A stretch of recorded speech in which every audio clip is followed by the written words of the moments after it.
Of course, lobbying has formed a very large part. Activism has been a big part of the Sikh community for so long. But this has really stepped up a gear, and the impact now is actually becoming increasingly visible. And my story today is about the Sikh Federation particularly. He's really taken the vanguard, particularly from here in the UK, but is now spreading across the diaspora as they have united the Sikh voices behind the Sikh Federation International, which we've talked about a lot.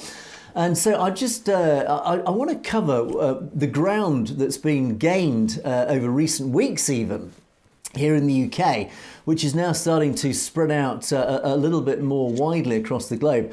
And it's also highlighting just how clever the campaigning is now become, how much more focused. This isn't just scattergun activism, just blasting off in every direction, hoping something's going to stick somewhere. This is now turning into a bit more of a sniper rifle. This is much more targeted, much more focused, much more clever, intelligent campaigning to have a much more significant impact, to actually move things forward, to actually achieve goals. And this is what this is about. So here in the UK, the Sikh Federation launched a petition back in December. I think it was December the 16th. They launched this petition to secure the release and return of British nationals arbitrarily detained in India. Of course, we're talking about Jagtar Singh Johal in principle, but of course there are many other political detainees in India that we have talked about. And this petition was launched just a few weeks ago, and it's highlighted as saying there are British nationals being arbitrarily detained without conviction in Indian jails for many years, with many concerns about their treatment. Of course, we do know that they have been tortured for a fact.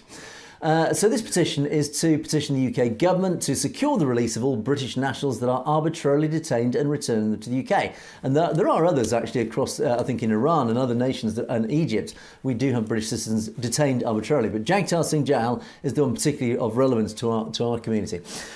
So it calls for the release and return of the UK to the UK of British nationals detained in Indian jails, especially where there are human rights concerned.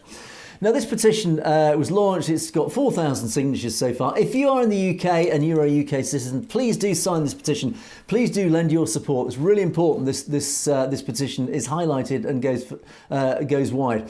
The petition website is very good, actually. It has a map, and it always makes interesting reading and interesting viewing to see where the signatures come from around the UK.